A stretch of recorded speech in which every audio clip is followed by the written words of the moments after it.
प्रथम ऋषभ जिन धर्म करी, सनमति चरम जिने।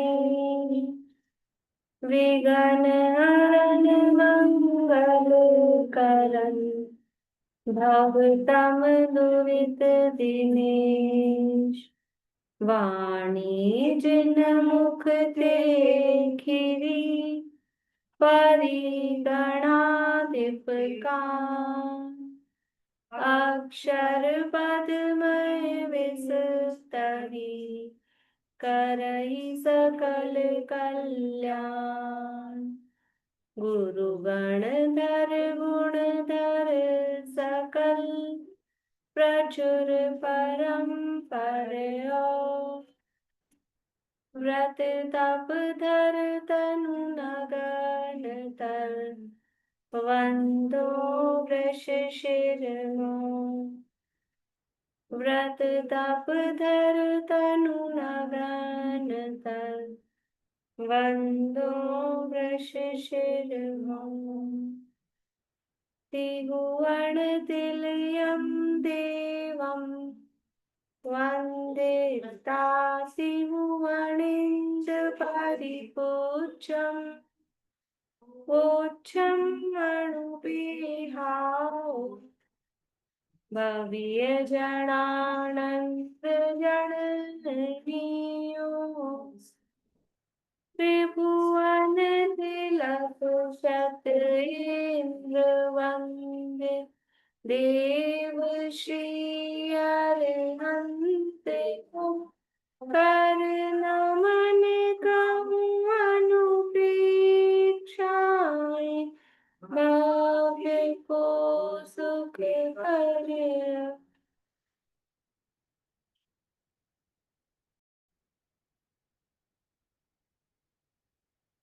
कार्तिकेय अनुप्रेक्षा नामक एक ग्रंथ है, कार्तिकेय स्वामी द्वारा रचित। इसमें अनुप्रेक्षाओं की चर्चा पूरी होने के उपरांत धर्मानुप्रेक्षा की चूलिका के रूप में द्वादश तप, इनका वर्णन यहाँ गुंजाच कर रहे हैं।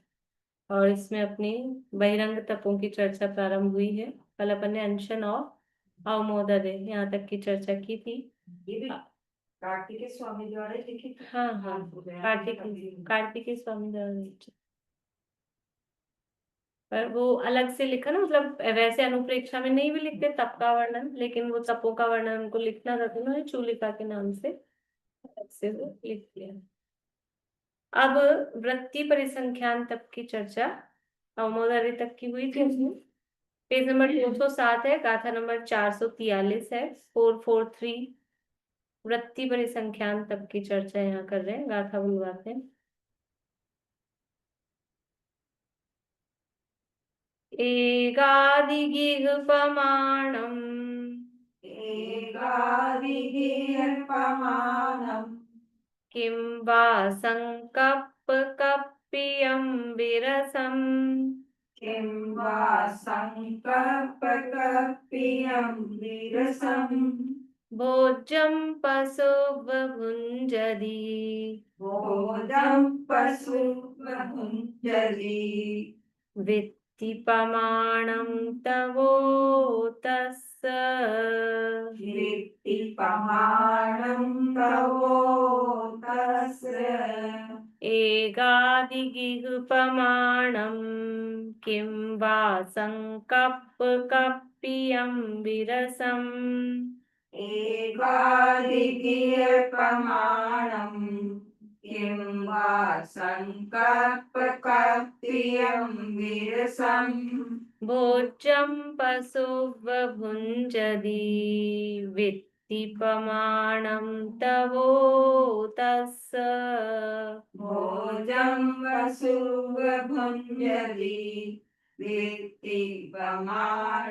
तवोतस्य। एगादि गिह प्रमाणम, एगादि यानी एक आदि घर की प्रमाण करके। एक आदि मतलब कि भोजन एक पहले घर में मिल जाएगा तो करूंगा, कि दो घर में मिल जाएगा तो करूंगा, या इस लाइन में अगर हो जाएगा तो करूंगा। ऐसा एक आदि घर का प्रमाण करके, किम बा संकल्प कप्पियम विरसम, या फिर कि मतलब क्या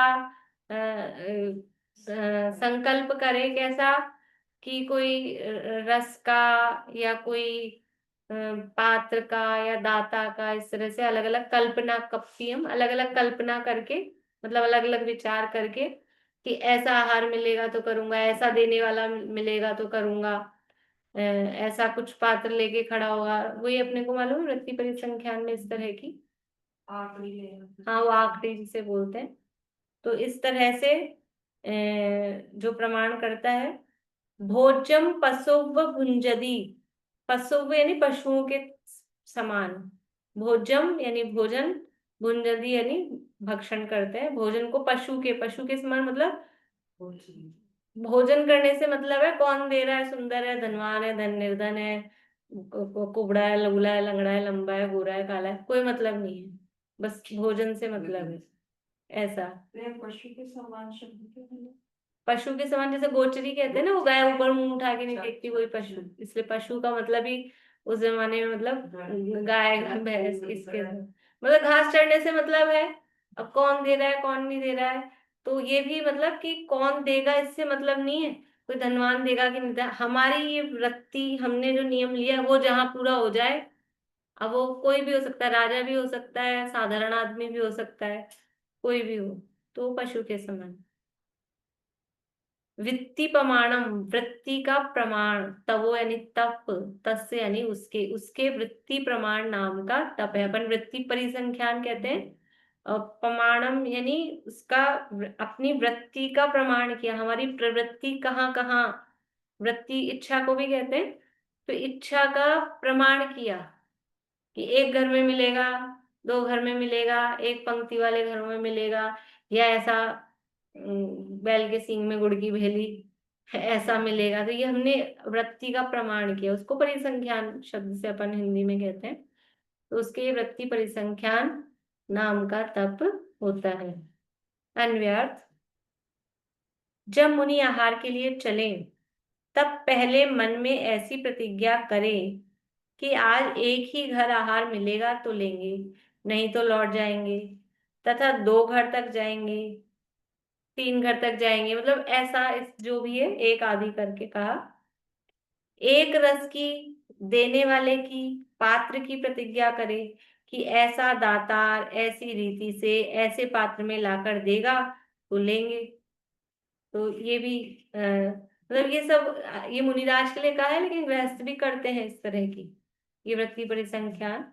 इस कल अपन ने बहुत सारी बातें की थी ऊनोदर के संबंध में, वो वृत्ति परिसंख्यान के तप में भी उसी तरह से है कि रस परित्याग वगैरह तो करते ही हैं, लेकिन और भी नियम जो लोग करते हैं इस तरह के व्रत, तो ऐसे नियम ले लेते हैं। और मान लो कभी जो त्यागी व्रती वगैरह होते हैं दूसरों के घर यदि करने जा रहे हैं, तो उस तरह की भी ऐसा मिलेगा, इस तरह से होगा, एक ही रस लेना है, एक ही अन्न लेना है, इस तरह से कर लेते हैं। तथा आहार की प्रतिज्ञा करे कि सरस नीरस या अमुक अन्न मिलेगा तो लेंगे, वही है इत्यादि वृत्ति की संख्या गणना प्रतिज्ञा मन में विचार कर चले, वैसी ही विधि मिले तो आहार ले, अन्यथा न ले। हरी वगैरह का नियम कर लेते हैं कि 5 हरी अब ये वाली हरी मिलेगी, मतलब जो अपन ने रखी है उस हिसाब से। मतलब ये तो पड़गवान के समय इस तरह से पड़गाएंगे तो लेंगे नहीं, कुछ चीजें तो पड़गहन के समय, वो जो कलश वगैरह के वो जो नियम है वो पड़गहन के समय, एक घर दो घर ये भी पड़गहन की, पहले घर में ही पड़गहन हो गया, विधि मिल गई तो लेंगे, नहीं तो लौट जाएंगे, पहले घर में नहीं हुआ तो लौट जाएंगे। ये एक लाइन, एक गली मतलब एक लाइन में मिलेगा, तो उस लाइन में नहीं हुआ तो आगे नहीं जाएंगे, इतना ही चलेंगे, तो ये तो पड़गान से संबंधित है।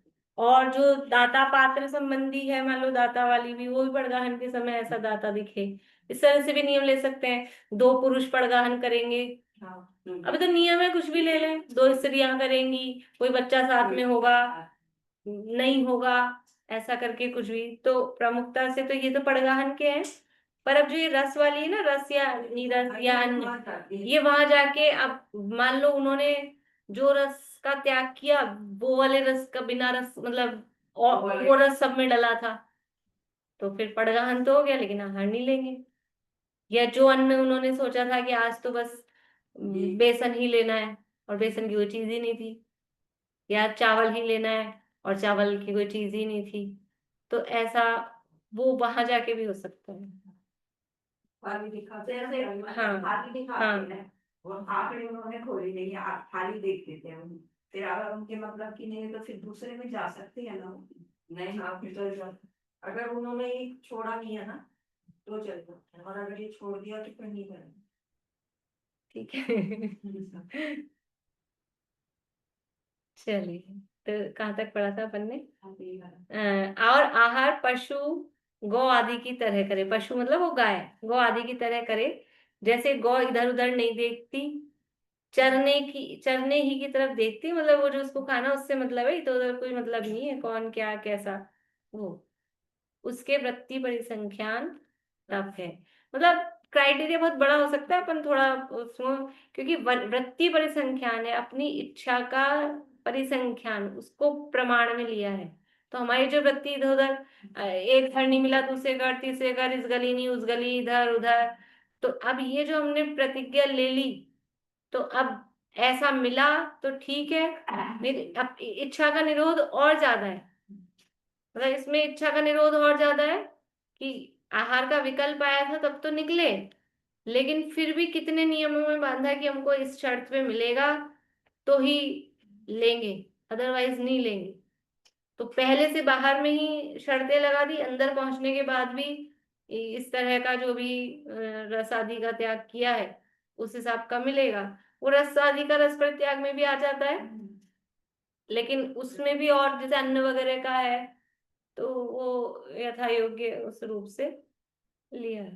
तत्वार्थ सूत्र के टाइम आपने ये लाइन बोली थी कि देख शरीर देखो भोजन तो दूंगा, लेकिन अगर इस नियम से मिलेगा तो ही दूंगा, नहीं तो नहीं। हाँ, क्योंकि शरीर के प्रति इतनी विरक्ति है, भोजन के प्रति आसक्ति नहीं है। कुछ लोग हैं वो भोजन के लिए जीते हैं, और मुनि राजा की वृत्ति है वो जीवन के लिए, और जीवन भी क्या, अपने ध्यान अध्ययन की सिद्धि के लिए भोजन करते हैं, ले तप बढ़ावन हेतु। तो इसलिए पहले तो वो चाहते तो ये है भोजन के लिए जाना ही नहीं पड़े, उठना ही ना पड़े, लेकिन उठते हैं मतलब अनशन प्रेफर करते हैं, लेकिन उठना पड़ता है तो फिर ऊनोदर करते हैं। और ऊनोदर भी इस शर्त पे कि ऐसे मिलेगा ये हो जाएगा। जैसे बच्चे को कुछ दिलाना हो, तो पहले तो ये काम पूरा कर लेगा, ये याद कर लेगा, ऐसे फर्स्ट आ जाएगा, तो इतनी शर्तों में, और उसके बाद भी कर ले बेचारा बच्चा, फिर भी अब तू ये कर वो कर, उसको नचाए, ऐसे ये शरीर को भोजन देने से पहले ऐसे नचाते हैं। और फिर आखिरी मिल गई तो रस परित्याग करते हैं, आखिरी भले ही मिल गई हो लेकिन ऐसा मीठा रसीला जो भी है, स्वादिष्ट भोजन करने में क्या समस्या है, अभी आएगा ही आगे, रस परित्याग अगला ही है। स्वादिष्ट भोजन में आसक्ति भी होती है और ओवर डाइट भी होती है। अच्छा लग रहा होता है तो थोड़ा सा और थोड़ा सा और ऐसे करके, और वो यदि स्वादिष्ट नहीं होगा तो आसक्ति भी नहीं रहेगी, और ओवर डाइट भी नहीं करेगा, पेट भरने जितना जितना काम चलाना है उतना व्यक्ति खाता है। हाँ, तो वो भाई जो भी है, नमक नहीं है, घी नहीं है, तेल नहीं है, ये तो नियम बना रखे, कुछ भी मिर्च मसाले नहीं, किसी को चटपटा खाने की आदत होती हो मिर्च मसालेदार, तो वो उस दिन ये नियम ले सकता है, यद्यपि मिर्च वाला कोई रस नहीं है, लेकिन मिर्ची का त्याग है, फिर देखो। अरे हल्दी नहीं होती ना तो ही ऐसा लगता है स्वाद, यद्यपि ये इतना कोई खास स्वाद नहीं आता है हल्दी का, लेकिन फिर भी वो देखने में आंखों को अच्छा नहीं लगता है। तो तो ये भी मतलब किसी भी तरह से अपनी भोजन के प्रति आसक्ति कम हो, भोजन में आसक्ति नहीं रहे, वो इच्छा का भी निरोध हो रहा है, और ओवर डाइट से जो फिर समस्याएं होंगी कि बाद में प्रमाद आदि की समस्या हो, कुछ पेट गड़बड़ हो जाए। अब उनको तो वन जंगल में रहना है, घर गृहस्थी तो है नहीं कि एक हाजमोला सर हाजमोला खा लीजिए चाहे जितना भी खाओ, ऐसा तो हुआ नहीं। और बाद में कोई डाइजिन ले लेंगे, कुछ मतलब कोई भी ये तो कुछ होगा नहीं, गैस बने, तकलीफ हो, लूज मोशन हो जाए, कॉन्स्टिपेशन हो जाए, इस तरह से ओवर डाइट से कुछ भी हो सकता है। किसी के लूज मोशन हो जाते हैं, किसी कॉन्स्टिपेशन हो जाता है, गैस बनती है, पेट दर्द होगा। इसलिए हाँ, सामयिक नहीं आएगा, उपयोग नहीं लेगा, मुनि दीक्षा किस लिए ली थी? इसलिए आहार कराने वालों को भी ध्यान रखना चाहिए। वो तो लाड में जाने क्या क्या खिलाते हैं, क्या क्या खिलाना चाहते हैं, और उसमें भी एक और थोड़ा और, महाराज को भी जवाई की जैसे फोर्स करते हैं, थोड़ा सा तो चलेगा, थोड़ा सा तो चलेगा। लेकिन वो लिहाज में अगर महाराज आ गए कि मेरे हाथ से तो लिया ही नहीं, मेरे हाथ से तो लिया ही नहीं, तो ऐसे करके सबके हाथ से लेते रहेंगे, तो हो गया काम उनका। तो फिर तो वो अपने खुद के शरीर की स्थिति को देखते हुए यथा योग्य लेते हैं। चलेगा, इसको भावार्थ को पढ़ के फिर गाथा और पद्यानुवाद पढ़ लेते हैं। भोजन की आशा को निराश करने के लिए तप है। आशा को निराश करने के लिए आशा को ही निराश कर दिया कि तुम बैठे रहो कोई आशा नहीं है उनको भोजन की। संकल्प माफिक विधि मिलना दैव योग है। यह बड़ा कठिन तप महामुनि करते हैं। अपने संकल्प के हिसाब से विधि मिल जाए, ये भाग्य पे है। नहीं मिले तो नहीं मिले, छोट सरल सी चीज नहीं मिले, मतलब जब मिलने का योग होता है तो कठिन से कठिन विधि मिल जाती है, और नहीं मिलने का योग हो तो सरल सी चीज ही ना मिले। कभी कभी ऐसा होता है अपने घर में कोई कोई व्यक्ति छोटी मोटी चीज मांगे, नींबू लेने आए, और उसी दिन ऐसा हो अपने घर में नींबू ही नहीं है। अब बताओ, नींबू क्या बड़ी चीज है, रहता ही है घरों में। लेकिन नहीं, जो लेने आया उसको उसका योग नहीं था कि उसको मिले, नहीं मिलती है चीज। तो ये तो दैव योग से मिलना है, तो ये बड़ा तप महामुनि करते हैं। गाथा और पद्यानुवाद पढ़ते हैं।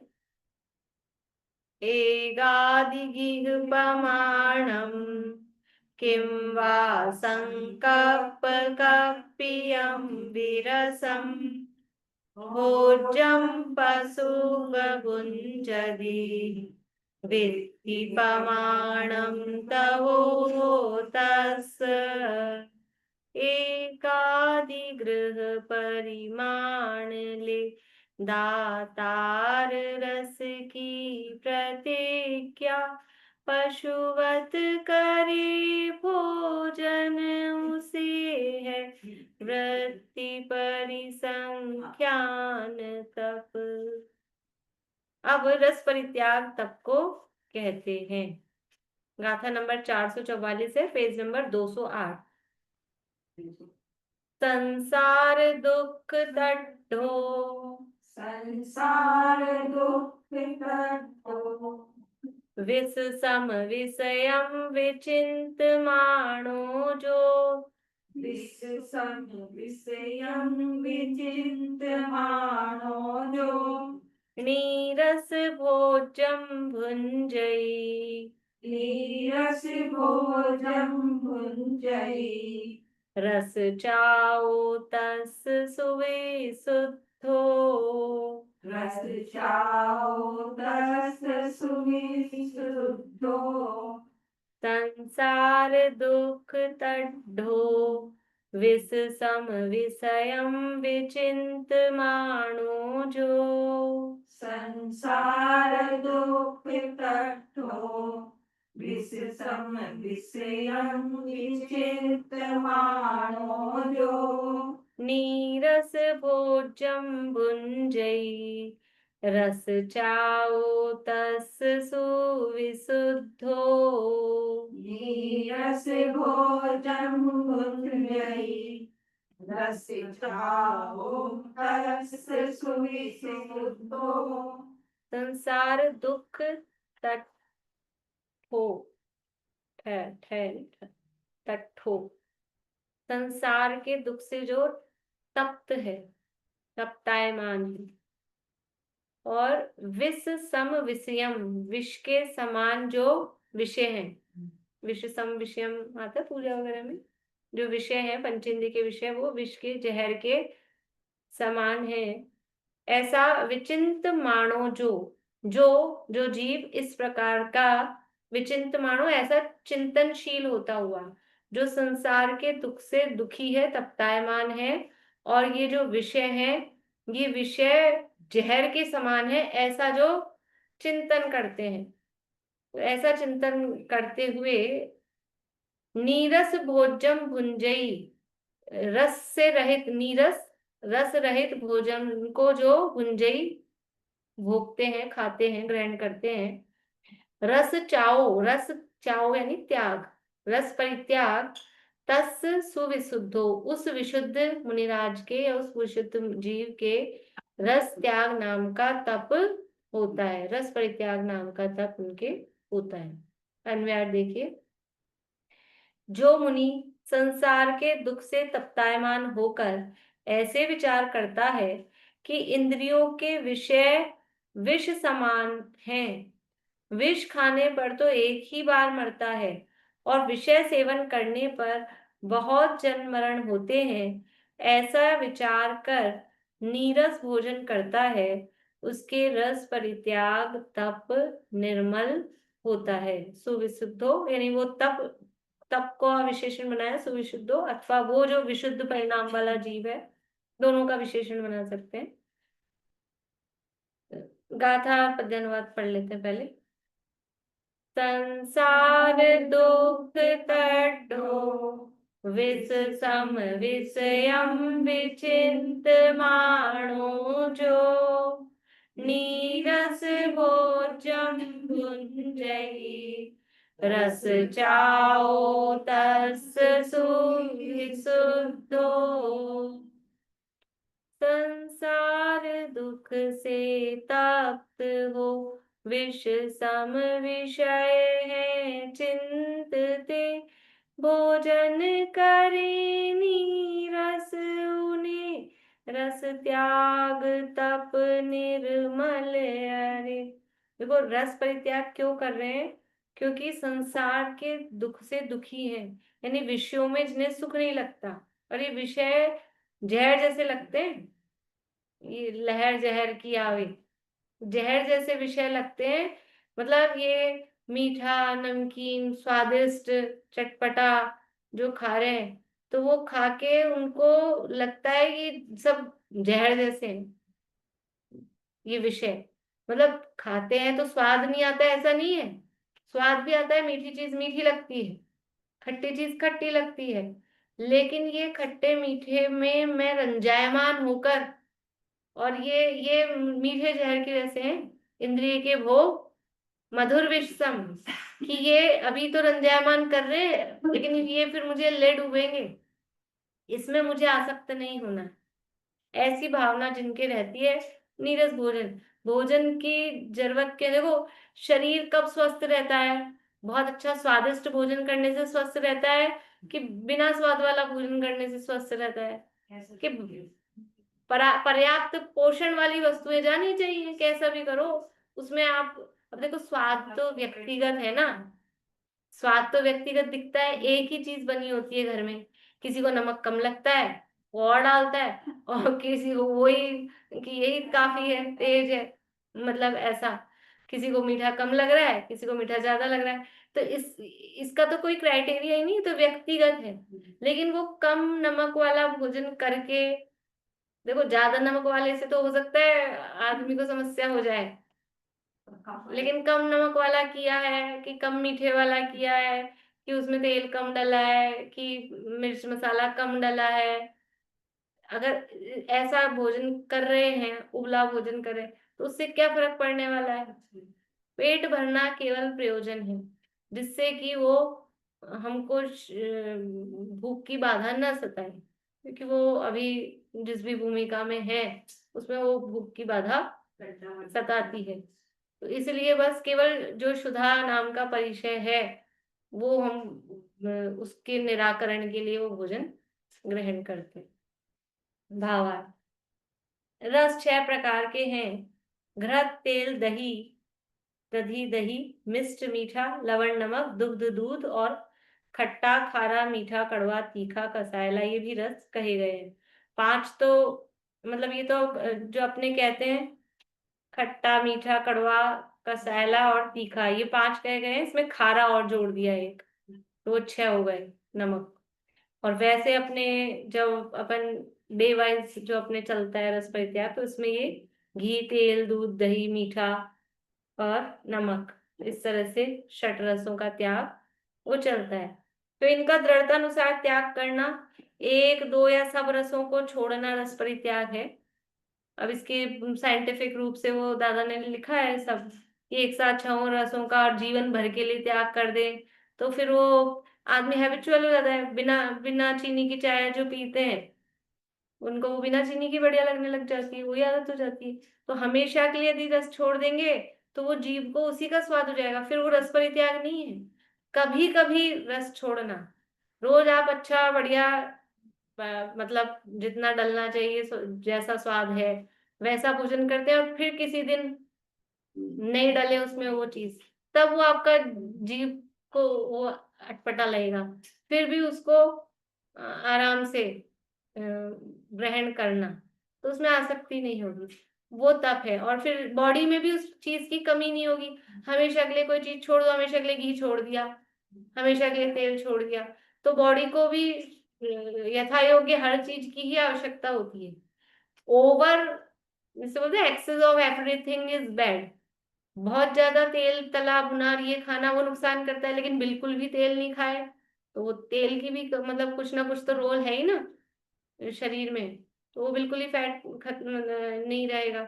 इसलिए बिल्कुल ही नमक नहीं खाए, तो कहीं आजकल वो नमक की कमी हो जाती है, वहाँ सोडियम किसकी वो भी एक बीमारी हो जाती है। थोड़ा बहुत चीनी भी चाहिए, तो अल्टरनेट करके छोड़ते हैं, तो शरीर पे भी कोई इफेक्ट नहीं आता है, और हमारा जो प्रयोजन था इच्छा निरोध, वो प्रयोजन सिद्ध होना चाहिए। वस्तु छोड़ना प्रयोजन नहीं है, प्रयोजन है इच्छा निरोध, इसलिए उसको तप नाम दिया है। इच्छा का निरोध होना चाहिए। यहाँ कोई पूछता है कि मन ही में त्याग करने के कारण रस परित्याग को कोई नहीं जानता, और ऐसे ही वृत्ति परिसंख्यान होता है, तब इसमें और उसमें क्या विशेषता है, मतलब क्या अंतर है। मन में ही तो विचार करके आते हैं मुनिराज कि मुझे ये वाला रस नहीं खाना है, मन में ही विचार करके आते हैं मुझे ऐसे आहार विधि मिलेगी तो लूंगा। तो दोनों चीजें मन में विचार कर रहे हैं, फिर दोनों में क्या अंतर है, ये यहाँ प्रश्न है। इसका समाधान बोलिए रेणु जी, क्या पूछ रहे हैं आप।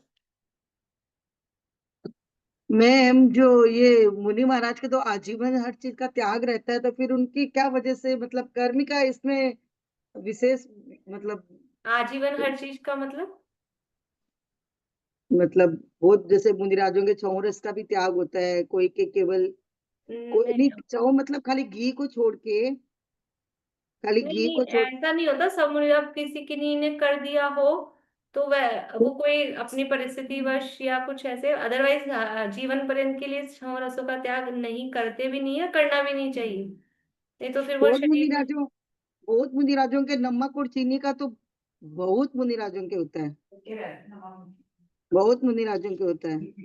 हो सकता है या ये भी हो फिर भी सकता है कि वो शरीर में कोई प्रॉब्लम हो तो उस हिसाब से उन्होंने छोड़ रखा हो, ये भी हो सकता है। अदरवाइज रस परित्याग के रूप में भी छोड़ रखा हो।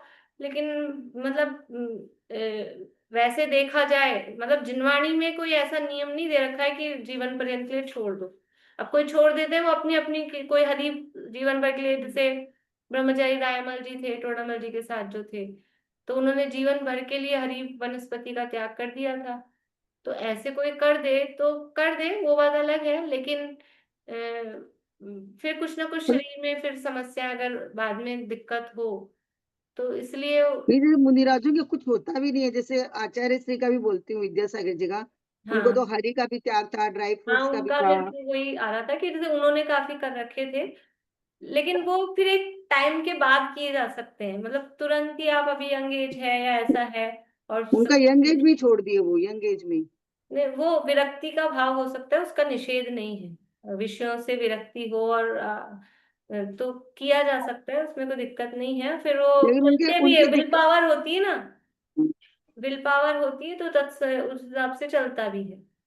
मतलब उनके विरांतराय कर्म का इतना क्षोभसम होता होगा, मैं सब हाँ पूछना हाँ। चाह रही हूँ। हाँ वो हो सकता है, क्योंकि वास्तव में तो बाहरी नौकर्म है भोजन आदि, तो अंतरंग कारण तो हम्म। कर्म का उदय ही है।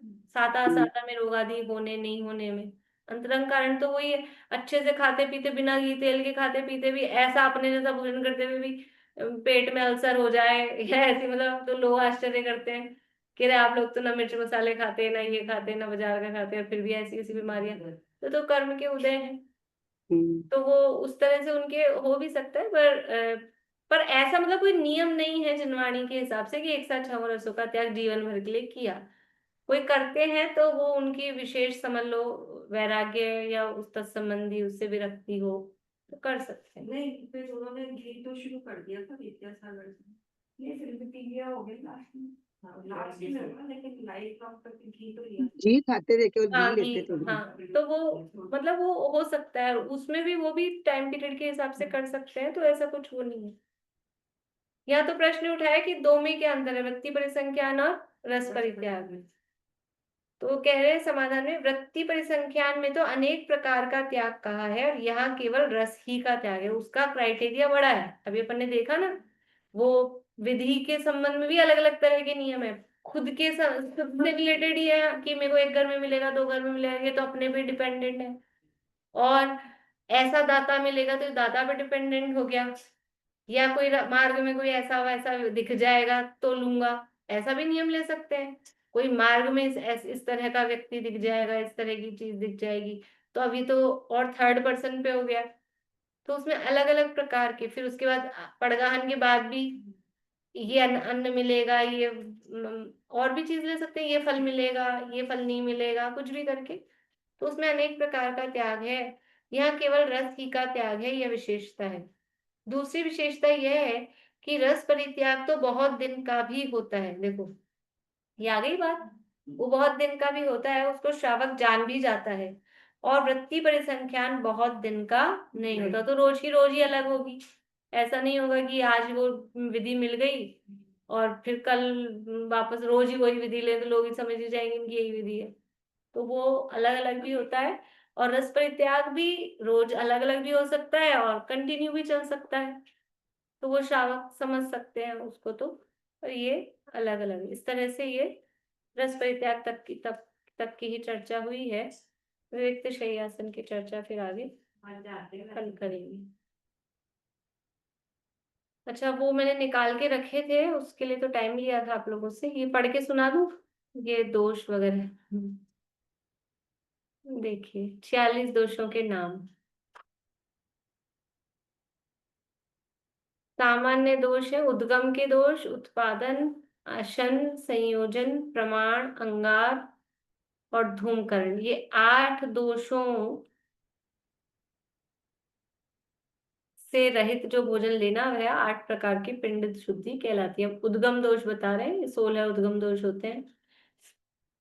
गृहस्थ के आश्रित जो चक्की आदि आरंभ रूप कर्म व अधः कर्म है, उसका तो सामान्य रीति से साधु को त्यागी होता है, तथा उपरोक्त मूल 8 दोषों में से उद्गम दोष के 16 भेद कहते हैं।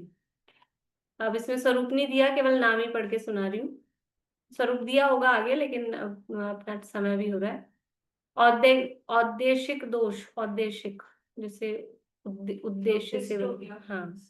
अध्यधि दोष, पूति दोष, मिश्र दोष, स्थापित दोष, बलि दोष, प्रावर्तित दोष, प्राविष्करण दोष, क्रीत दोष, प्रामरस्य दोष, परिवर्तक दोष, अभिघट दोष, अच्छिन्न दोष, मालारोहण दोष, अच्छेद्य दोष, अनिसृष्ट दोष। अभी नाम भी ऐसे हैं तो नाम से इनका स्वरूप, नाम में यद्यपि स्वरूप है लेकिन अपने को उतना ख्याल, जैसे मालारोहण, मालारोह का आता है ऊपर उठ के उतारा कुछ उनके सामने, मालारोह मतलब ऊपर से चढ़ के।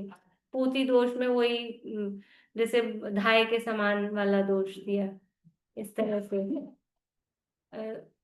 पूर्ति दोष में नहीं, धात्री दोष है वो नीचे दिया है। अब उत्पादन के 16 दोष है, धात्री दोष, दूत दोष, निमित्त, आजीव, वनीपक, चिकित्सक, क्रोधी, मानी, मायावी, लोभी, ये 10।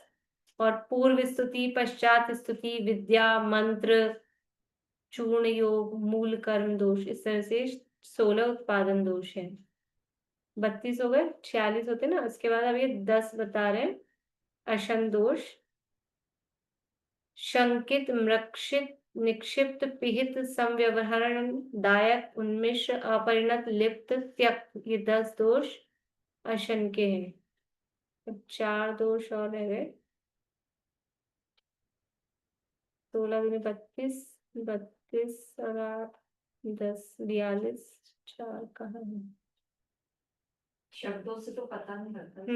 शब्दों से तो अभी 14 मल दोष, जो 14 मल दोष भी इसमें आए थे, तो ये नख रोम बाल सहित शरीर, हाड़ गेहूं आदि का कण, चावल का कण, रुधिर, रक्त आ जाए, चाम, मांस, अंकुर होने योग्य गेहूं आदि, आम्र आदि फल, कंदमूल, ये 14 मल है। इनको देखकर आहार त्याग कर देना चाहिए। और चावल का कैसे, जैसे मानो कई बार आटे में चावल, हाँ, गेहूं आ गया, बीच में कड़क आ गया, तो वो अभी अर्थ वगैरह दिए हैं इनके सब, लेकिन अभी समय ये दिए हैं सब, तो इस समय अपना हो गया है तो हाँ, नहीं पर अपना टाइम हो गया है ना, ये तो मैंने नाम पढ़ के सुना है। अब पहले अपन कर चुके हैं वैसे चर्चा, अब इनको देखना हो तो देख लेंगे मूलाचार में से। अभी जिनवाणी स्तुति।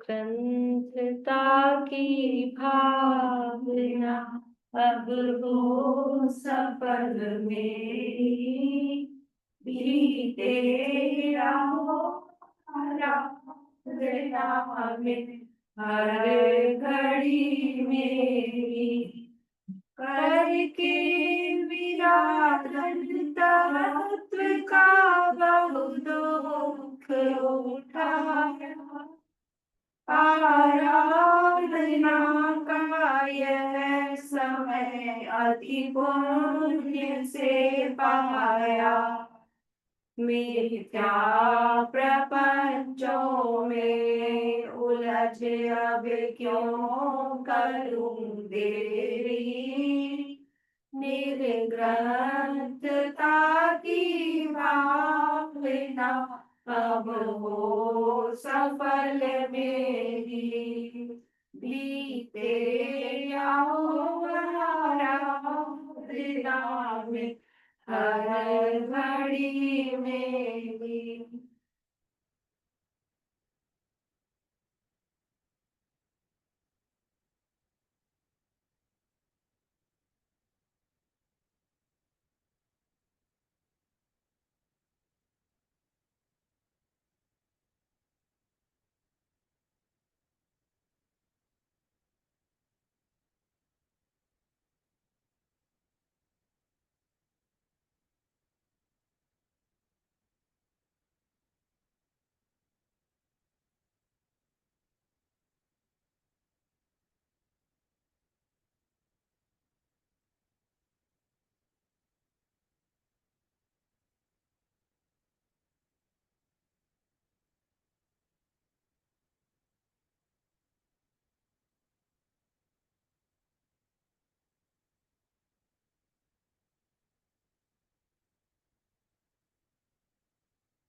देवदाशा में शिवानी माखन बीच।